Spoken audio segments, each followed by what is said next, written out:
I'm about to show you what happens when you fix the real cause of your high blood pressure. Your doctor cuts your medication in half. Your morning number drops to a level you have not seen since your 40s.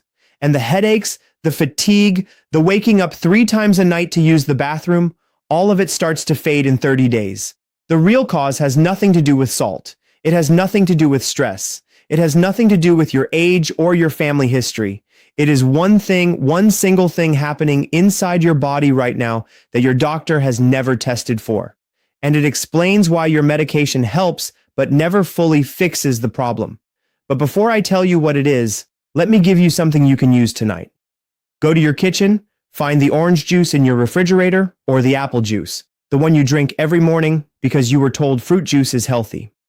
That juice is flooding your liver with sugar so fast that your liver turns it straight into fat. That fat trapped in your liver is one of the main things keeping your blood pressure locked high. Throw it out tonight, replace it with water, your morning number will start dropping within 2 weeks. That one change is worth more than cutting salt out of every meal for a year. That was one thing in your kitchen working against you. There are 3 more hiding in your kitchen. And the real cause I am holding goes deeper than any of them. It explains why salt raises your blood pressure, but not your neighbor's. It explains why your medication works for a while and then stops. It explains why you are exhausted at 2 p.m. every single day, and nobody can tell you why. By the end of this video, you will know exactly what this cause is, how to test for it by name at your next appointment, and the exact 30-day plan that fixes it at the root. And you will understand why a woman named Evelyn spent 12 years on 2 medications, avoided salt like poison, ate what her doctor told her to eat, and still could not get her blood pressure below 138. But the blood pressure was not the worst part. The worst part was what it was doing to her mind, and nobody connected the two. Stay with me. This starts with Evelyn. Evelyn was 72 years old, a retired English teacher from upstate New York. She had spent 38 years teaching literature to high school students. She was the kind of woman who finished 2 novels a week. She ran the local book club for 22 years. Every Thursday evening, 8 women around her dining room table discussing books that most people never pick up. Evelyn was sharp. Everybody said so. Her daughter called her the family encyclopedia. Her grandchildren brought her their homework because she could explain anything. She remembered details from books she read 30 years ago, page numbers, character names, exact quotes. 12 years ago, her doctor told her she had high blood pressure, put her on lisinopril, then added amlodipine when the first one was not enough. Her blood pressure settled around 138/85. Her doctor said, "That is acceptable for your age. We are managing it." Evelyn did everything right. She cut salt from every meal, threw away the salt shaker, stopped eating out, read every nutrition label. If it had more than 200 milligrams of sodium per serving, it went back on the shelf. She ate oatmeal every morning, plain, no salt, low-fat yogurt, whole wheat bread, fruit juice, all the things her doctor said were heart healthy. And for 12 years, her blood pressure stayed at 138/85. It never went lower. Not one point, not one time.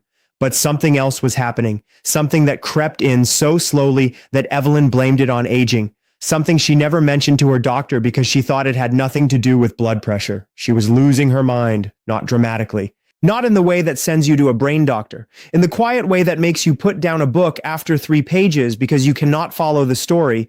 In the way that makes you read the same paragraph twice and still not remember what it said. In the way that makes you sit down at your dining room table on Thursday evening and realize you cannot lead the discussion because you did not finish the book. Not because you did not try, but because your brain would not let you. Evelyn stepped down from the book club at year 10. She told the women it was because of her schedule. The truth was, she could not keep up anymore. The woman who read 2 novels a week could barely finish one in a month. She sat in her armchair every evening looking at the shelves of books she had collected over a lifetime. Books she had loved, books that had shaped her, books she could no longer read. She was terrified she was losing herself. And the cause was sitting in her blood. Invisible, unmeasured for 12 years, while her doctor checked her blood sugar and said it was perfect. While her blood pressure medication managed the number on the chart, while the real engine underneath ran unchecked. I am still holding the cause because you need to understand how blood pressure actually works before this lands the way it needs to land. Most people think high blood pressure is a plumbing problem. Your pipes are clogged with salt. You eat too much sodium, it gets stuck in your blood volume goes up, your pressure rises. That is what you have been told your whole life. It is wrong. For most people, it is completely wrong. Your body has a system for handling salt. When you eat salt, your kidneys are supposed to filter the extra out through your urine. In a healthy person, this works perfectly. You eat a salty meal, your kidneys dump the extra sodium within a few hours, your blood pressure barely moves. But in some people, the kidneys do not dump the salt. They hold on to it. They reabsorb it back into the blood instead of letting it go. The sodium stays, water follows, blood volume goes up, pressure rises. The question nobody asks is why. Why do some people's kidneys hold salt while other people's kidneys let it go? Your doctor will say it is genetics or aging or just how your body works, but that is not the real answer. The real answer is a hormone, one specific hormone that is commanding your kidneys to hold that salt against their will. And that hormone is what I have been holding since the beginning of this video, but I am not giving it to you yet because you need one more piece first. A massive study followed 94,000 people across 18 countries. It is called the PURE study, published in The Lancet in 2018. They measured how much salt people actually ate and tracked who had heart attacks and who did not. The results shocked the medical world. The people with the lowest risk of heart attack and heart problems were eating 4,000 to 5,000 milligrams of sodium per day. That is about 2 to 2.5 teaspoons of salt, more than double what the American Heart Association tells you to eat. And the people who followed the low salt guidelines, under 2,000 milligrams per day, had a higher risk of dying. Let me say that again. The people who ate less salt had a higher risk of dying. The people who ate more salt had a lower risk. 94,000 people, 18 countries, published in one of the most respected medical journals on earth. Salt is not the driver of high blood pressure. It never was. For most people, restricting salt does almost nothing. A massive review of 167 studies found that extreme salt restriction lowered blood pressure by an average of 4 points. 4 points. From a diet that makes every meal taste like cardboard. And in exchange for those 4 points, the body floods itself with stress hormones to compensate for the sodium loss. You have been punishing yourself with bland food for years, and it barely moved the needle because salt was never the real cause. The real cause is a hormone called insulin. Your doctor tests your blood sugar every year, but insulin is the number nobody checks, and it changes everything. Your doctor tests your blood sugar every year, fasting glucose, A1C, and every year, the numbers come back normal. Your doctor says your blood sugar is fine. You do not have diabetes, nothing to worry about. But here is what your doctor did not test. How much insulin your pancreas is pumping out to keep that blood sugar normal. Your blood sugar looks fine because your pancreas is working overtime. It is producing 3 to 5 times the normal amount of insulin just to force sugar into cells that have stopped listening. The sugar number looks good on paper, but the insulin number, the one nobody checks, is through the roof. And that flood of insulin is what is driving your blood pressure. Let me show you exactly how, because every single one of these connects to something you already feel in your own body. The first thing insulin does, it goes to your kidneys and it gives one command: hold the salt. Do not let it go, pull it back into the blood. Your kidneys obey, they hold the sodium, water follows, your blood volume goes up, pressure rises. This is why salt raises your blood pressure, but not your neighbor's. Your neighbor has normal insulin. Their kidneys can dump salt easily. You have high insulin. Your kidneys are trapped. They cannot let salt go. No matter how little you eat, the insulin will not let them. This is also why you wake up 2 or 3 times a night to use the bathroom. Your kidneys are fighting the insulin while you sleep. They are desperately trying to dump the fluid your body is being forced to hold. Every trip to the bathroom at 2 a.m. is your kidneys losing that fight. Now, the second thing, high insulin crosses into your brain. It lands on the area that controls your fight or flight system, and it turns it on. Not all the way. Just enough to keep it running in the background all day. If you have ever felt a tightness in your chest that you could not explain, a tension that is not quite anxiety, but is always there, a feeling like your body is bracing for something even though nothing is happening, that is not stress. That is insulin telling your brain to keep the alarm system on. Your heart rate stays a little too fast. Your blood vessels stay a little too tight. All day, all night. Evelyn had this. She told her daughter she always felt like she was waiting for something bad to happen. She thought it was just worry. It was not worry. It was insulin pressing the alarm button in her brain for 12 years straight. The third thing, insulin is a growth signal. When it floods your artery walls day after day, it tells the muscle inside those walls to grow, to thicken. Your arteries are getting stiffer, not from age, not from cholesterol, but from insulin telling the walls to build up. When arteries are flexible, they absorb the force of each heartbeat. When they are stiff, they cannot.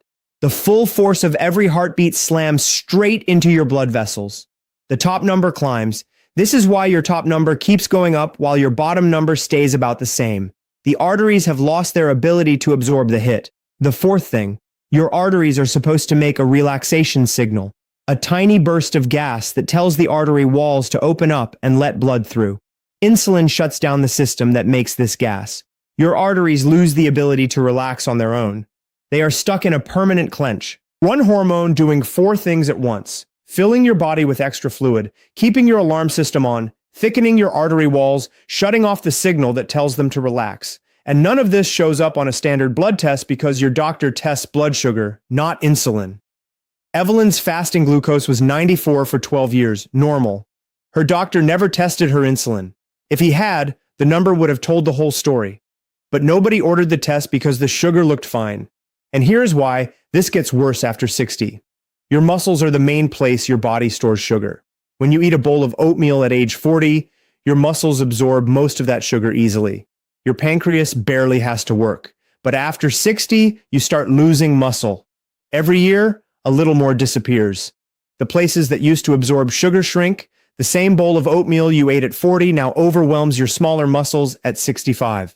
Your pancreas has to pump out double the insulin to clear the same meal. More insulin, more salt retention, more nerve squeezing, more artery thickening, more pressure from the same food you have been eating your whole life. This is why blood pressure gets worse with age. Even when you do not change anything about your diet, the food did not change.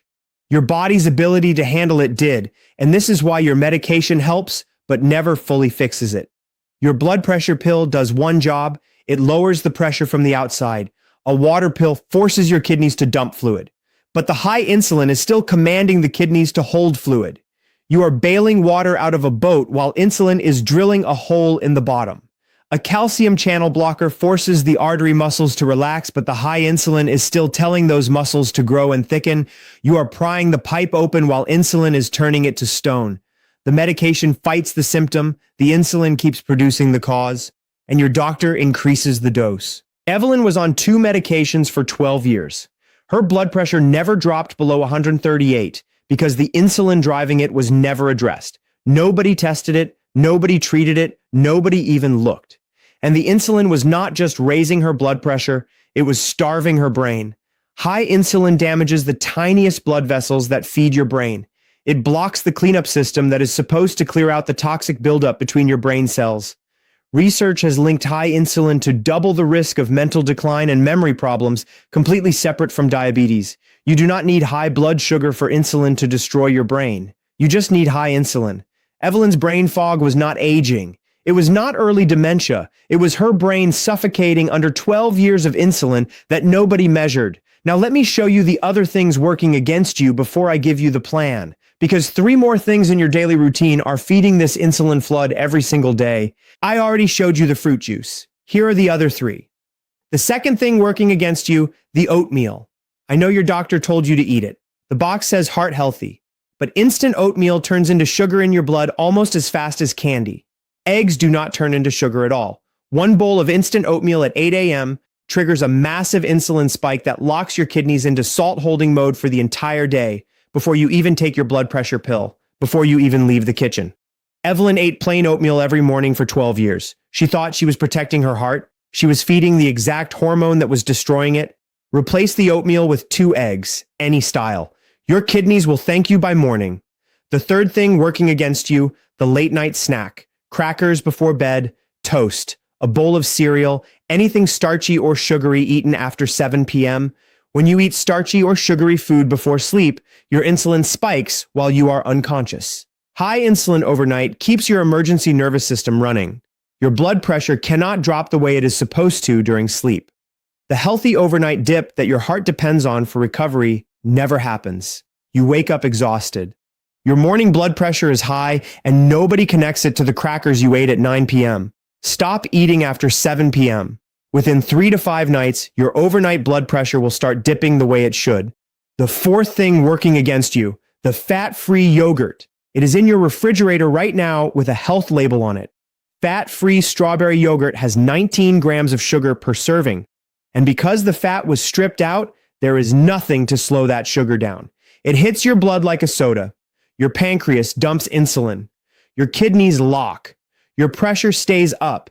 If you eat yogurt, eat full-fat, plain Greek yogurt, no sugar added. The fat slows everything down. The protein fills you up and your pancreas gets a break. Now, the 30-day protocol. This is what you came for, and it is simpler than you think. One dietary change. Cut the bread, the pasta, the rice, the cereal, the oatmeal, the juice, the crackers, the cookies. Keep your starchy foods under 50 grams per day. Eat meat, fish, eggs, vegetables, cheese, nuts, olive oil, butter, real food, nothing from a box. Here's what happens when you do this. Within 48 to 72 hours, your insulin drops. Your pancreas stops flooding your blood with the hormone that has been commanding your kidneys, squeezing your vessels, thickening your walls, and blocking your relaxation signal. Day 1 through 7, your kidneys open up. For the first time in possibly years, they start dumping the sodium and water they have been forced to hold. You will urinate more than usual. You might lose 3 to 6 pounds of pure water weight. Your blood pressure may drop 5 to 10 points in the first week alone. This is important. If you are on blood pressure medication, talk to your doctor before starting, because your pressure may drop fast enough that your current dose becomes too strong. Your doctor may need to lower it. That is not a problem. That is the goal. Day 7 through 14, with insulin staying low, the signal to your brain calms down. Your fight or flight system starts to stand down. Your resting heart rate drops by 3 to 5 beats per minute. The low-grade tension in your chest fades. You feel calmer, not because you are less stressed, but because insulin stopped telling your brain to keep the alarm on. Day 14 through 21, your arteries start making their own relaxation signal again. The pathway that insulin was blocking starts to reopen. Your vessels become slightly more flexible. Day 21 through 30, your blood pressure should be measurably lower. A realistic drop is 10 to 15 points on top and 5 to 8 points on the bottom. The afternoon crash is gone because your blood sugar is stable all day. The nighttime bathroom trips slow down or stop because your kidneys are no longer fighting insulin in your sleep. One supplement. Magnesium glycinate 400 milligrams 1 hour before bed. Magnesium sits on the tiny doorways in your artery walls that let calcium in. When calcium enters, the artery squeezes. Magnesium blocks the doorway. Calcium cannot enter. The artery stays open. This is exactly what the drug amlodipine does. Magnesium does the same thing without the prescription. And high insulin causes your body to waste magnesium. You are probably already low. Replacing it lets your arteries relax while you sleep. One behavior change. A 15-minute walk immediately after dinner. Not a morning walk, an after-dinner walk. Here is why the timing matters. When you walk right after eating, your muscles pull sugar out of your blood without needing insulin. Your muscles have their own system for grabbing sugar when they are working. This means your pancreas does not have to dump a wave of insulin after dinner. The evening spike that was keeping your nervous system running all night gets cut off before it starts. 15 minutes right after your last bite every single night. At 30 days, go back to your doctor. Ask for one test they have probably never ordered, the fasting insulin test. It measures how much insulin your pancreas is pumping out to keep your blood sugar looking normal. If the number is high, you have your answer. The root cause is confirmed. Your doctor can also calculate something called a HOMA-IR score from that same blood draw. Under 1.0 is healthy. Over 2.0 means insulin is driving your blood pressure. At your appointment, say these exact words. I would like my fasting insulin tested. I want to see if high insulin is part of what is driving my blood pressure. Those words, because the system responds to that language. And you now have it. And if your doctor says your blood sugar is fine, so you do not need insulin tested, Say this: my blood sugar looks fine, but I want to know how hard my pancreas is working to keep it that way. That is what the insulin test shows. Now let me tell you what happened to Evelyn. Her daughter is a nurse practitioner, and one Sunday afternoon, her daughter noticed something. Evelyn had skin tags on her neck, small fleshy growths, 5 of them, and a dark velvety patch on the back of her neck that Evelyn had covered with her hair for years. Her daughter recognized both. They are physical signs of high insulin, visible on the outside, caused by the hormone on the inside. She asked Evelyn one question. "Mom, has your doctor ever tested your insulin? Not your blood sugar, your insulin." Evelyn said, "No. Why would he? My blood sugar is perfect." Her daughter ordered the test herself. Fasting insulin came back at 19. In a healthy person, it should be under 5. Evelyn was nearly 4 times higher than normal. Evelyn's pancreas had been flooding her body with insulin for over a decade. Her blood sugar looked fine on paper because her pancreas was working 4 times harder than it should to keep it there, but the cost of that overwork was the blood pressure, the brain fog, the nighttime bathroom trips, the afternoon crashes, the 12 years of medication that managed the number but never touched the cause. Her daughter cut the oatmeal, cut the juice, cut the bread, cut the low-fat yogurt, replaced everything with eggs, vegetables, fish, olive oil, and full-fat Greek yogurt. She started Evelyn on magnesium glycinate, 400 milligrams before bed. She walked with Evelyn for 15 minutes after dinner every evening. Day 4, Evelyn's weight dropped 3 pounds, pure water. Her ankles, which had been slightly swollen for years, looked thinner. She could see the bones again. Day 7, her morning blood pressure was 129/80, down from 138. Her doctor, when told what she was doing, cut her amlodipine dose in half. Day 14, the 2 p.m. crash vanished. For the first time in years, Evelyn had steady energy from morning until 8 p.m. No nap, no fog, no dragging through the afternoon. Day 21, nighttime bathroom trips dropped from 3 to 1. Her sleep improved dramatically. She woke up feeling rested instead of exhausted. Day 30, she sat at her kitchen table, took her blood pressure, 118/76. She stared at the number, took it again, 119/77. She had not seen a number that low since her 40s. Her daughter retested her fasting insulin. It had dropped from 19 to 9. Still not ideal, but cut in half in 30 days. Her doctor looked at the results and did something he had never done in 12 years of appointments. He put his pen down. He looked at her and said, "Let's talk about reducing your lisinopril, not adding a third medication, reducing." For the first time in 12 years, the conversation went in the other direction, but the blood pressure was not the part that made Evelyn cry. It was day 28, a Saturday morning. She sat by the bay window with her coffee. She picked up a book she had abandoned months ago. A biography, dense, long, the kind of book she used to eat in 3 days. She read 1 page, then another, then a chapter, then 50 pages. The fog was gone. The words pulled her in with a clarity she had not felt in years. The pictures formed in her mind. The characters came alive. She could hear their voices. She could see the rooms they stood in. She was inside the book the way she used to be inside every book. She closed it at page 60 and sat there with tears on her face. Not because of the story, but because she thought she had lost this. She thought the sharp, curious, hungry mind that had defined her for 72 years was gone. That aging had taken it. That it was never coming back. It was not aging. It was insulin, starving her brain for 12 years, while her blood sugar said normal, and her doctor said fine. She called her daughter that afternoon. She did not say much. She just said, "I read 50 pages this morning, and I remember all of it." Her daughter understood. That sentence meant everything. Evelyn reopened the book club 2 months later. Thursday evenings, 8 women around the table. She led the discussion. She quoted passages from memory. The women noticed. One of them said, "You're back." Evelyn smiled and said, "I never left. I was just buried under something nobody could see. Now everything I showed you today is one piece of a larger picture. The same high insulin that locks your kidneys and raises your blood pressure is the same high insulin that damages the tiny blood vessels feeding your nerves, your brain, and your kidneys.